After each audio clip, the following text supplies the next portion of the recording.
Will Trump be arrested on campaign finance fraud charges? Well, we'll look at it, but I think there's actually a more important story within this story. And it's, do we trust our government anymore to do what is in the best interest of justice, or rather to serve their own institutional agenda? When we see the government spying on local churches during COVID, we see Hollywood elites and their exposure of an anti-Christian bias in Hollywood, and then we see Joe Biden telling us it's sinful not to mutilate children. One could only help but believe that there is an agenda, and because it's anti-truth and anti-God, we may be in trouble unless we do something about it. We'll talk about that and more today on Indie Thinker.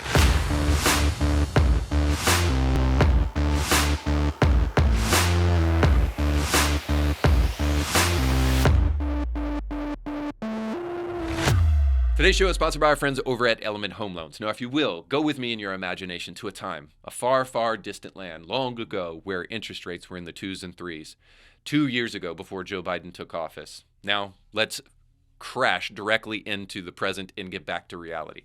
Yes, interest rates are horrible. And no, you cannot trust anybody, right or left, especially Joe Biden, to do anything fiscally responsible in our political class. But what you can do is you can take your family's financial future into your own hands. The way you do that is by going to get pre-approved for a home loan today. So if you're in the real estate market, whether that's to invest in the market or to buy a home for yourself, what are you waiting on? In the future, you'll be able to, once we get back to a sense of normalcy, hopefully that'll happen, you'll be able to refinance, you'll be able to get a lower interest rate. But in the meantime, what you don't want to do is you don't want to continue to waste money by paying somebody else's mortgage if you're renting, or waiting for the right price and the right home to pop up when, frankly, things aren't going to get better anytime soon. But you can act today to go ahead and lock in a rate while they're at their present place before it gets any worse. And you can make a move to help secure your family's financial future, because you need to start investing in assets like real estate that are going to appreciate in value. So yeah, the interest rates aren't great, but you still can make gains and secure your family's financial future by going to our friends over at Element Home Loans and the Kevin Blair team. Now, you do that by going to kbmtg.com. And when you go to kbmtg.com, make sure to let them know that Indie Thinker sent you. Welcome to the show. Don't forget to like, share, and subscribe. Now, by now, you have probably heard that Donald Trump is potentially going to be arrested today or sometime this week on campaign fraud allegations. Now, the allegations stem back to a payment that was made by Michael Cohen, the attorney for Donald Trump, to a porn star, Stormy Daniels. And I don't like to use the word porn star, so let's just use the word prostitute, because there's no star involved here. So he gave a $130,000 to Stormy Daniels as hush money to cover up the alleged affair that took place between Donald Trump and this prostitute. Now, it's said that that money came from Cohen, but that $130,000 came from the campaign of Trump into Cohen's hands, and that was actually that same hush money going to Stormy Daniels, which obviously would constitute a misappropriation of funds and is a federal offense. And so in response to this, Donald Trump posted just last week a post on social media that kind of lit a firestorm in the media and on social media because of what he said in it. So he said this: "Now, illegal leaks from a corrupt and highly political Manhattan District Attorney's Office, which has allowed new records to be set in violent crime and whose leader is funded by George Soros, indicated that with no crime being able to be proven and based on old and fully debunked fairy tale, the far and away leading Republican candidate and former president of the United States," don't you love it when he talks about himself that way, former president of the United States of America, "will be arrested on Tuesday of next week. Protest, take our nation back." Here's my response to that, frankly. No, I don't want to protest. I want to know the truth. And frankly, it's getting a little bit old to hear Donald Trump constantly call for the American people to his defense rather than to do what is in the best interest of the American people. And what is in the best interest of each and every one of us is for the truth to be known here. But this, at the end of the day, is the real problem. No matter how Trumpy you are, or no matter how Democrat you are, I hope we can both agree that the truth matters here and we need the truth. Hopefully, we won't just merely defend Trump out of a sense of loyalty and allegiance to him, and hopefully, we won't totally disregard the due process system of American jurisprudence in order to get back at Trump because we hate him so much. Hopefully, we will want justice to be served here, which is that if Donald Trump did actually do this, it will come to light, we will know about it, and justice will be served.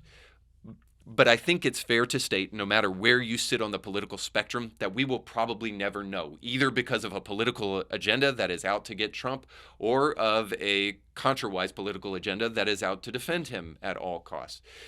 It's more and more that we see this kind of thing in society today, that we're not sure we can trust our social institutions to tell us the truth and to do what is in the best interest of the American people. Let me give you a for instance. The DA in question here, who has brought these charges up against Trump, is a Manhattan district attorney, which means he does not have the judicial jurisdiction to actually press federal charges against Donald Trump, since he's just a city DA. Now, that hasn't stopped him from doing this, and it brings to light the question of whether or not, if Trump is arrested, whether or not it will be legitimate in the first place. And so all of this leads to this bigger problem. And I've talked about it on the show in the past, that we do not trust our institutions anymore. And the mistrust of our social institutions is highly problematic. Now, I've talked about kind of the repercussions of that in the past, but I've never talked about why we do not trust our institutions, or what is the chief vector for the kind of mistrust that is being bred in the present with our institutions.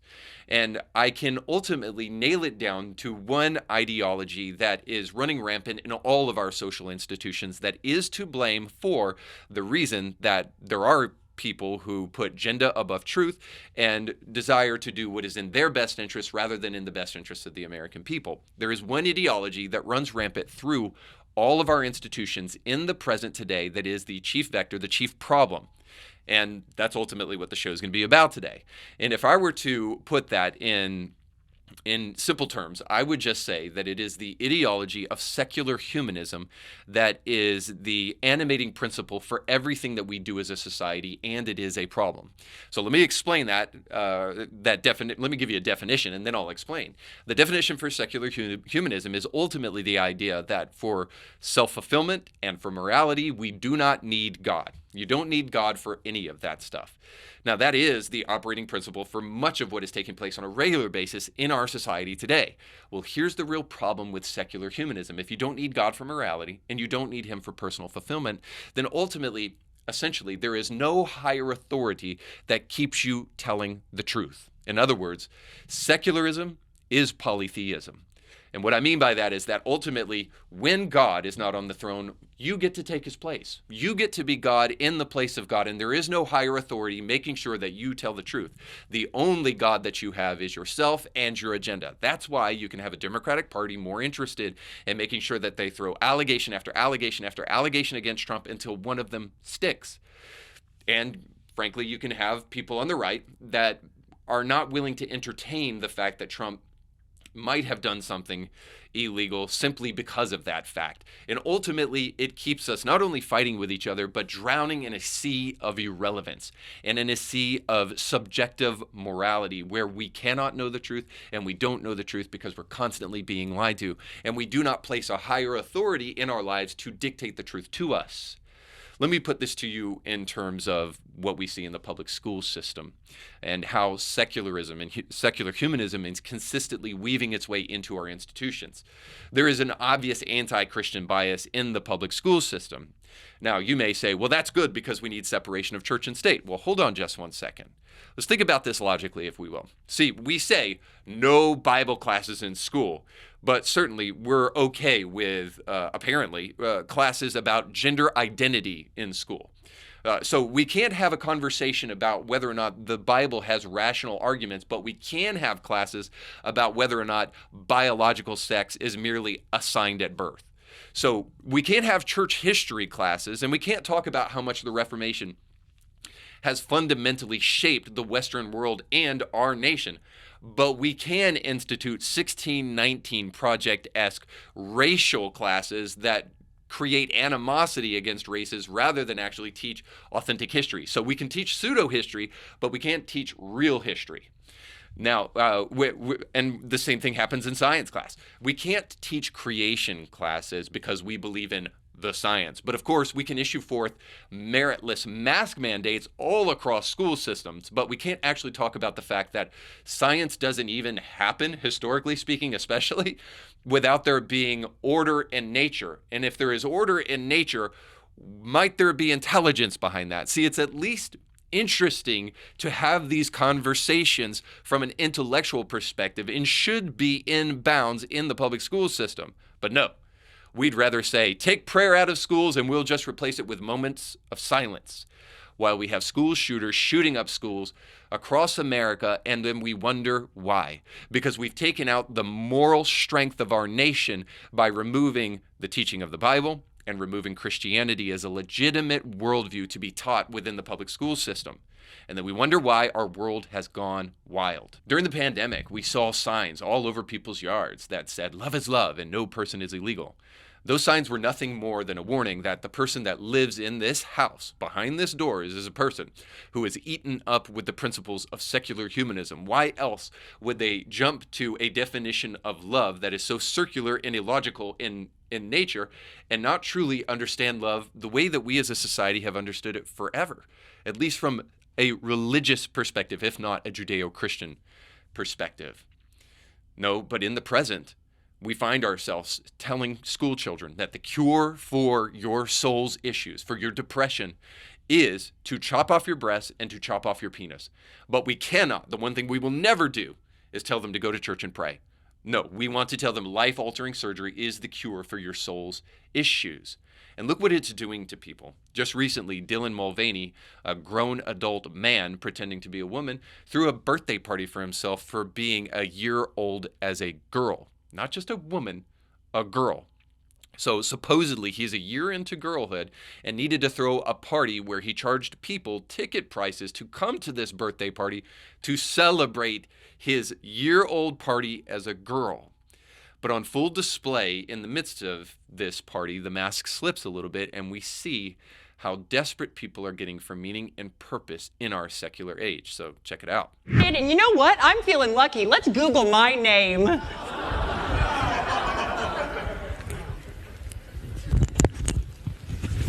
Dylan Mulvaney is intentionally degrading women every time he does this woman-face minstrel show routine. That one can say he is a woman and become one of the most influential women in America in just 6 months of wearing dresses and ironing his hair. The patriarchy always wins, gang. Oh, and there is Dylan Mulvaney as Audrey Hepburn. The difference being that Audrey Hepburn was an actual woman with a vagina. Why would you give them even a second of your big day? Well, these are the people I have to deal with on a regular basis, so I thought I should include them in the evening. But that doesn't mean you have to listen to them. Well, I've always loved a little constructive criticism. Baby, there's nothing constructive about that. And it's not just criticism, it's indoctrination. Mm-hmm. Trans and non-binary people have been around for thousands of years. And if I only could, I'd make a deal with God, and I'd get him to swap our places. Can we pause there? I'm gonna say something that might make people feel a little bit uncomfortable. I'm trying really hard to maintain a relationship with God, and I don't think that he made a mistake with me. And that maybe one day I will actually be grateful for being trans. That this isn't some curse, but it's just a different path to the same destination. So what you just saw right there is Dylan Mulvaney responding to the cast and crew of the podcast over at the Daily Wire and explaining how these people have been mean to him and how he needs people to encourage him as a result of that. And then him kneeling down in the midst of his performance while singing and explaining how he wrestles in his soul with his sexual identity. Now, I'm prepared to admit that all of this may just simply be a performance, but there, at the end of the day, is a deep truth hiding underneath, even if this is a fictitious performance, because he couldn't but help show the world what's really going on in his soul, and that is that he's lost. It's made a generation of people who are so desperate to be noticed that they are willing to pay professional actors to encourage them on stage rather than to actually deal with the issues at hand. And all the while, a group of people who paid to watch somebody who is most likely mentally ill and definitely struggling, this group of people who paid to sit there will just clap along the way as this individual sadly searches for meaningful answers for his soul and finds none, because we as a society have rejected meaningful answers and spiritual answers and religious answers rather and deferred to mechanical answers like surgeries and pretending to be something that we're not. How can we not see that secular humanism is the blight upon our nation that is causing so many of the problems that we see in the present? And if we don't do something about it, we'll sound like Soren Kierkegaard in this parable about a clown in a crowded theater. He said this: "A fire broke out backstage in a theater. The clown came out to warn the public. They thought it was a joke and they applauded. He repeated the warning. Their acclaim was even greater. I think that's just how the world will come to an end. General applause from wits who believe it's all a joke." See, we need to take seriously the encroaching repercussions of secular humanism, or we may find that the very thing that we applaud right now publicly because we're too afraid to tell the truth will be the thing that is actually our demise, and it's weaving its way through every single one of our institutions, as we'll see in our stories today.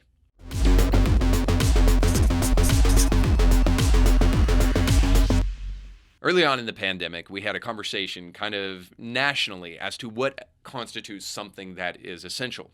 Even on the show, I had conversations with people on our guest show about whether or not church should be considered essential. Regardless of what you think about the matter, it is undeniable that we allowed liquor stores to be essential, but we told churches that they need to shut down.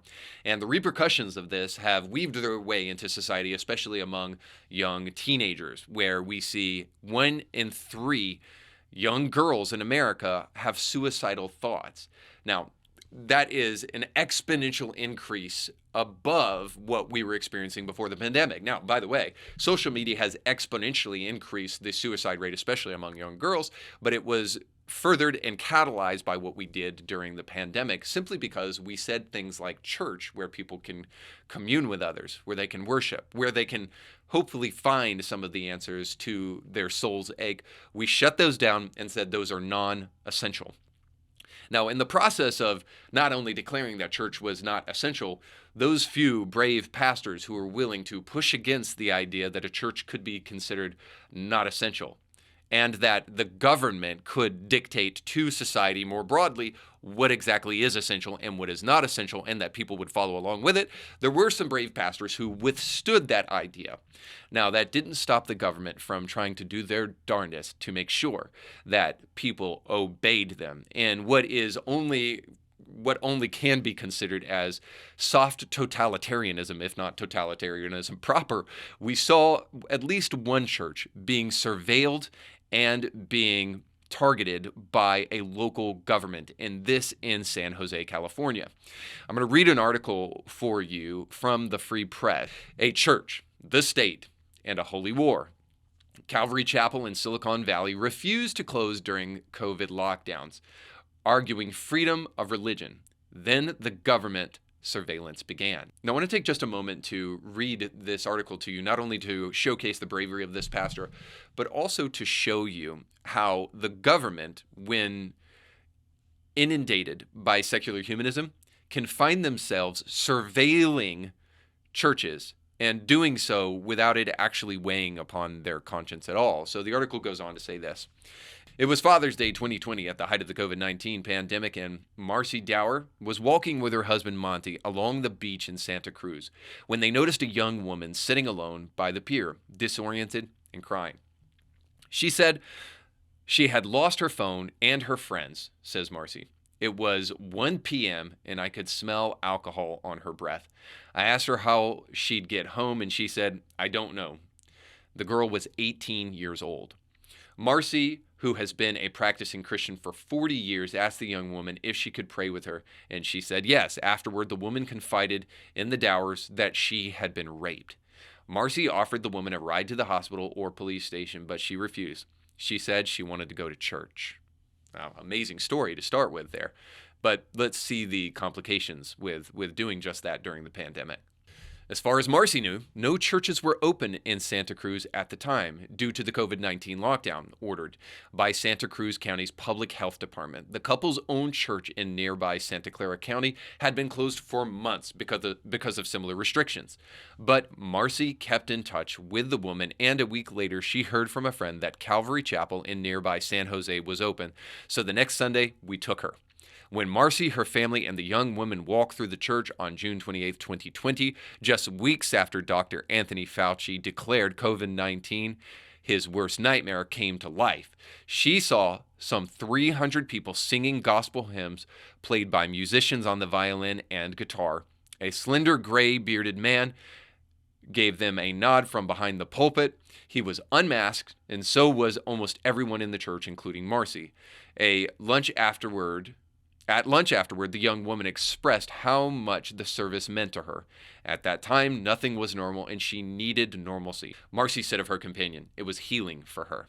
Now, I think this is super, super interesting, just to stop real quick, because this is an isolated anecdotal story, obviously, but how many people actually were suffering from the very same thing, but found no place of hope, no place of restoration, except for potentially outlets just to issue forth drugs and prescription medications to an individual who's suffering with some form of depression, rather than this kind of holistic and more important, healthy way of dealing with the issues that are going on in your life. And so ultimately, thank God for this one anecdotal story and this one young girl who was able to find hope because a church refused to shut down in the midst of Fauci's fear-mongering. The article goes on and it says this. At first, Calvary abided by the lockdown rules, but 2 months later on Sunday, May 24th, Pastor Mike McClure, known to his flock as Pastor Mike, gave a sermon outside his church. God doesn't want us to isolate, he declared. All of us need to be in the sanctuary. I don't care what they say. I'm never again going to close our doors, ever.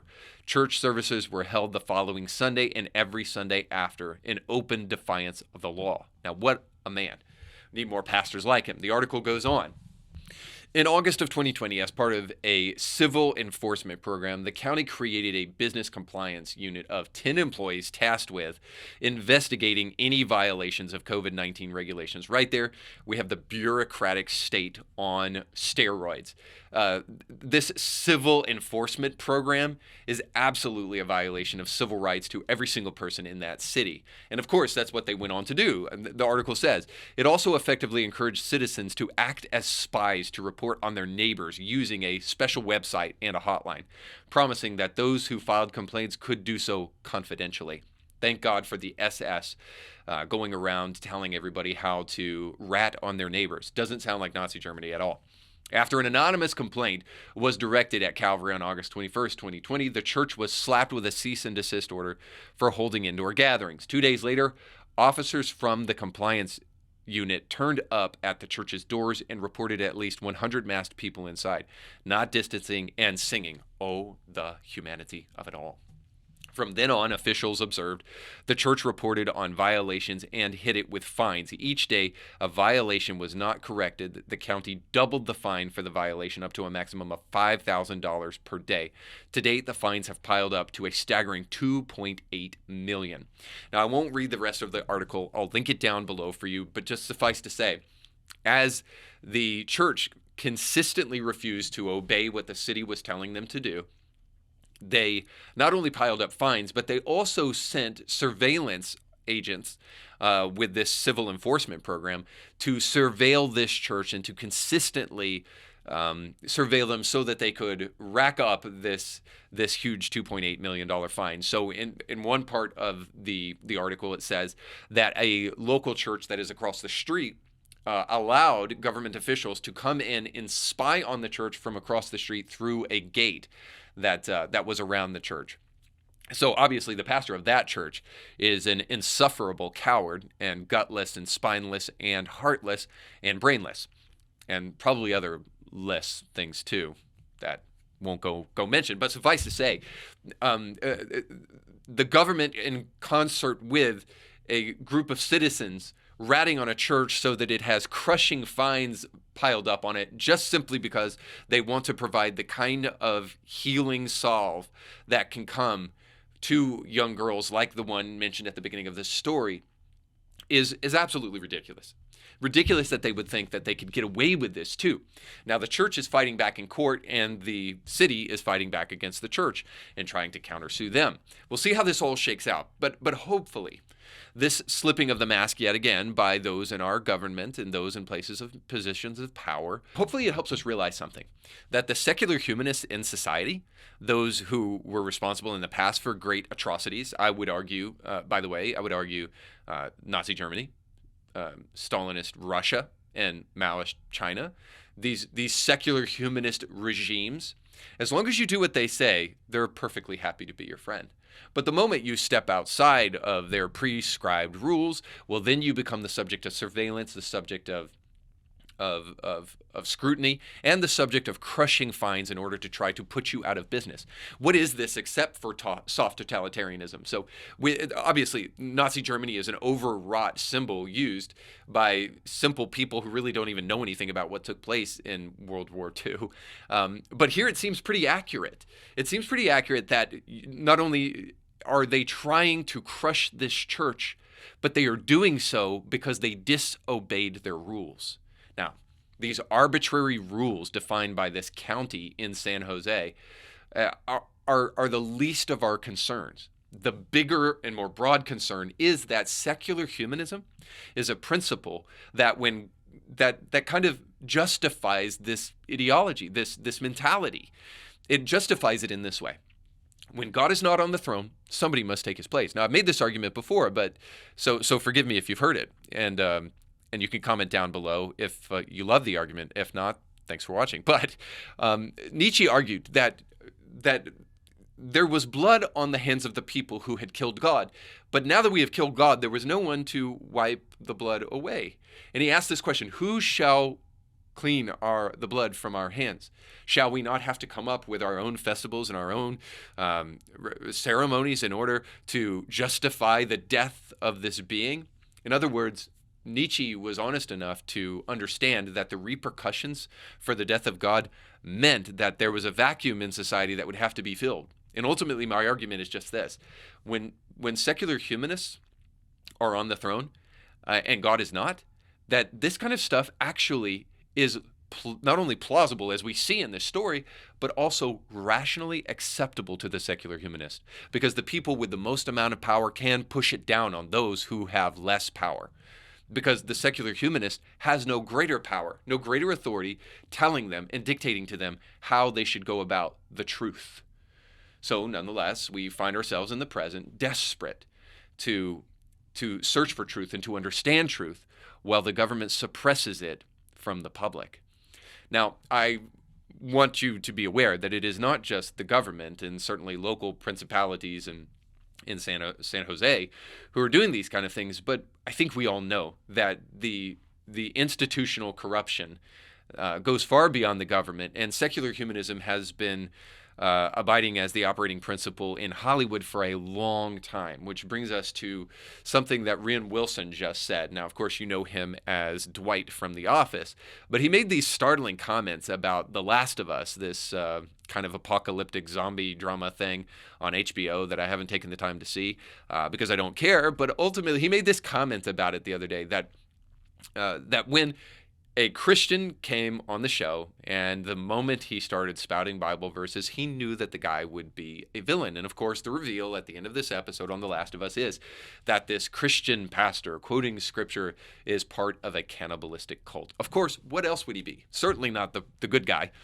He has to be the bad guy. And Rainn Wilson's comments were something that caught people's attention just simply because it highlights something we all know, that there is an anti-Christian bias in the movies that we see and in Hollywood general. And there's an anti-conservative bias. So if you're a conservative and you're a professed Christian, that you're going to find it harder and harder, slowly but surely, to make films. Now, I think the reality is that the vast majority of people who actually have the bravery to speak about these things are people who are not elites in acting circles, which is why it's extraordinary that Mark Wahlberg, just lately for some reason, has really gotten the courage, I guess I'll say, to speak out against this stuff, because Mark Wahlberg is definitely an elitist actor, somebody that's kind of in the upper echelons of the acting ranks in Hollywood, but along with Dwight from The Office, has also continually decried not only kind of the bias of Hollywood against Christianity, but also unapologetically asked his audience members and the people that follow him and the people that care about his work to pray with him and to believe along with him. And it's so extraordinary. And again, I'll link an article about Mark Wahlberg and him calling for prayer and for others to pray along with him in the description of this video. But more importantly, I want to remark on the extraordinary nature of this. We don't hear it in Hollywood often. What we hear from Hollywood is the aches and pains of the soul. We hear about divorces. We hear about cheating rumors. We hear about mental illness. We hear about materialism. We hear about progressivism. But we often don't hear about Christianity. And that is because we all know that, by and large, the institutions of American society are dominated by the left, and certainly the left is dominated by the principle of secular humanism. Why else is it rare that mainstream Hollywood actors actually profess faith in something other than that little gold statue that they're all waiting to worship one day if they have the opportunity to win one?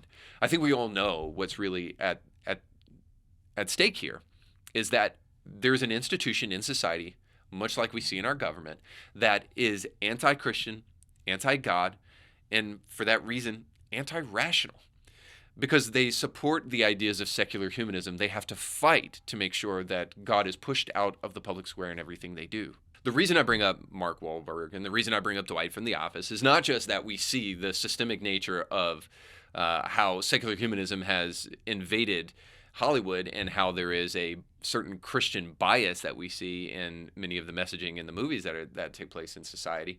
It's that I also see how media has engineered who we are as people.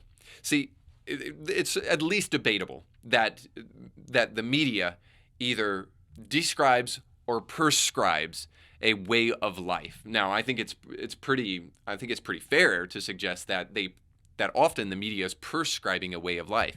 And the way of life that they're prescribing very often flies in contradiction to Christian principles and Christian ideas.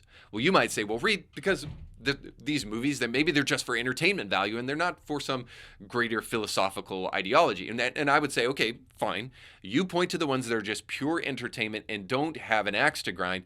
And I'll point to about 1 billion other movies who absolutely have a secular humanistic axe to grind and wish to try to perpetuate that myth in society. So it's why people like Mark Wahlberg standing up right now is so vitally important, because they're promoting a different message, a more redemptive message. Because when we see the suicide rate, when we see the lack of honesty coming out of Hollywood, and we see the lack of honesty coming out of our political realm, we have to start tracing back what is really the cause, the vector of these issues, and suggest that if we find that lurking underneath so much of the evils and the issues going on in society today is a principle of secular humanism, that we might have to start suggesting that flawed philosophy needs to be dealt with and eventually eradicated so that we can come back to a more meaningful and helpful view of society and a more meaningful and helpful view of humanity so that we can help the people who are struggling the most. I guess at the end of the day, I would say this, that there are consequences to ideas. And we need to take those consequences seriously if we actually care about people. Because ultimately, at the end of the day, my big question is, don't we have an obligation to help people who are desperate for meaning and struggling to come to meaningful answers? And in our last story, we'll see that certainly our political class is not interested in offering those, as Joe Biden gives us his rendition of what sin actually looks like in our final segment for the show today, Bible Study with Democrats. Oh, God of pronouns. Our illustrious president is at it again, defining for us what true faith in the present secular humanistic age looks like. And of course, we all know that the orthodoxy of the present tells us that the most righteous and good thing you can do for children is to believe them when they tell you that they need their healthy sex organs chopped off. And indeed, if you do not allow minors to do this, it is sinful. So here's our president giving us his latest rendition of Bible study. So check it out. Transgender kids is a really harder thing. What's going on in Florida is, as my mother would say, close to sinful. I mean, it's just terrible what they're doing. It's not like, a kid wakes up one morning and says, I decided I want to become a man, or I want to become a woman, or I want to change. I mean, what are they thinking about here? Now, let me just be really clear. I think Joe Biden to be an old fool and a corrupt politician. I don't think him as a thought leader, but I do believe that his thoughts come from a particular place. I think that even though they may not be widespread, there are people who believe what Joe Biden believes, and that Joe Biden, as a backslidden Catholic, got the idea from somewhere, or was at least allowed to adopt the idea from someplace. And I think ultimately, and I hope you sense through this, some intellectual honesty and some personal responsibility. I think that he got this idea because of the inactivity and the silence of the church on these issues. So by and large, these great existential questions that we should be operating in and answering in the present have not been answered by some of our most important church leaders in the present. Rather, they've deferred and abdicated their responsibility and put Christian entertainment in its place rather than the historical role of the church to engage in culture and answer these questions for people who are desperately seeking them. And as a result, people have not heard the answer from the church, and then they've developed their own answer in its place. And that's how you get Joe Biden saying what he just said. Ultimately, what I'm saying is that secular humanism has been allowed to proliferate because of the silence of the church. Or when we do talk, we say things like this. Don't say this because they want to be absolute. Well, why did they? I don't freaking know. No, honestly, I wish God would have made it so much simpler and it was like A, B, C, or D, like frick. No, I'm serious. As a pastor, like, so what do you think about gay men? I don't know. I don't know why you're wrestling like that, and I don't know what to do to help you but to stand with you and pray with you, and you're welcome at Transformation Church. Trans is in the title. Transformation, you can be here. So what you just saw there is Pastor Mike Todd giving us his best Kevin Hart impression while forgetting that he's actually a pastor, and it might be good to give us a impression of a biblical pastor. Instead, he gives us theatricality, and he gives us a bunch of excuses and tells us that he doesn't know why people have same-sex attraction. He doesn't know why God hasn't taken it from them, and he just doesn't have any answers to anything. And so instead, he's just going to stand by the side of people and let them know that they are loved, because after all, his church does have trans in the name. Now, as hilarious as that is, what's really sad is that, one, I think Mike Todd does know. I think he does know the answer to the questions that he just was talking about, but he just simply doesn't want to give them because he's afraid that if he does give them, the same people that are filling his seats this Sunday will not be filling them the next Sunday or the next Sunday, because he's more interested in filling seats than he is in actually telling the truth. And in the process, there are a group of hurting people who desperately need answers, but instead find quiet pastors who are not really willing to stand up and address the existential crisis that's going on in the present. See, secular humanism is invading not only our secular institutions, but also our religious institutions. To suggest that we need Mike Todd rather than God and rather than Scripture to stand by us in a moment where we're asking deep, deep, meaningful questions is ridiculous. The church should have answers to existential questions, but many pastors are either incapable of answering those questions or unwilling. So I have a suggestion for you, Mike Todd.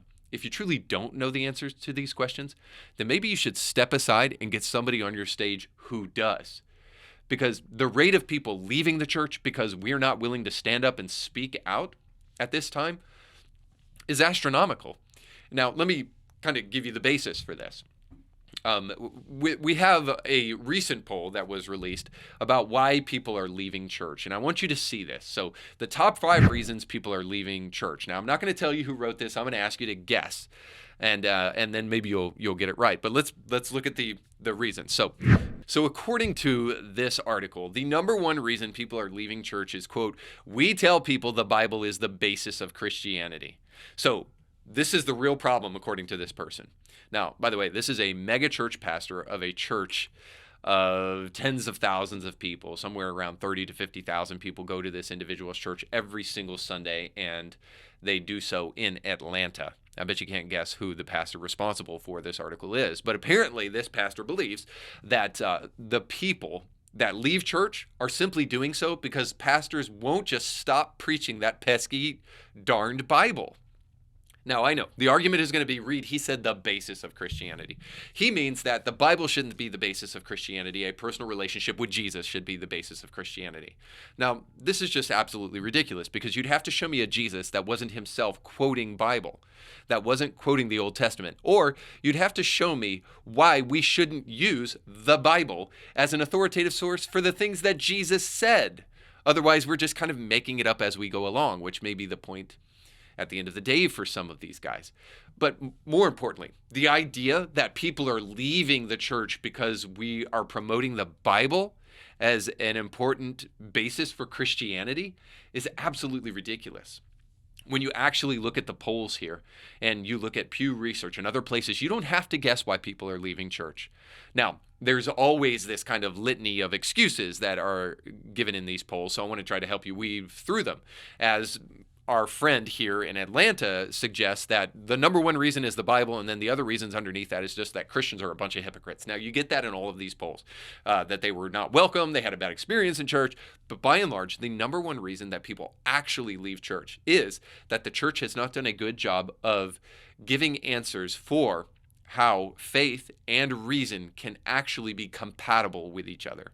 So some people will put this in polls this way, that they don't understand how science and faith go together or science and religion go together. It will come in a couple of different ways like that, but ultimately it will just be this at the end of the day. What people are saying when they say that is that ultimately pastors have not done a good job of answering existential questions for their audience. And if we're going to actually help people, we must do that. Because our silence on important issues actually are creating a culture for us that is more steeped in secular humanism than it is in Christianity. Is it any wonder that in the absence of real authentic pastors giving real answers to some of the biggest questions of our age, that people are filling in the blanks?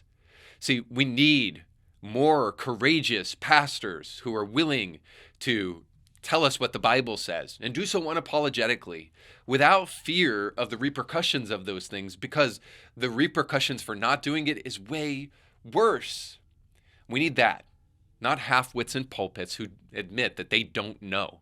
We need some pastors who do and are willing and brave enough to share it with the rest of the world, because in the meantime, the tears and the lives of people are at stake that could be solved by a church institution that wasn't eaten up with secular humanism, wasn't trying to remove God from the answer and just trying to provide meaningful experiences, but was actually trying to provide real answers to real questions.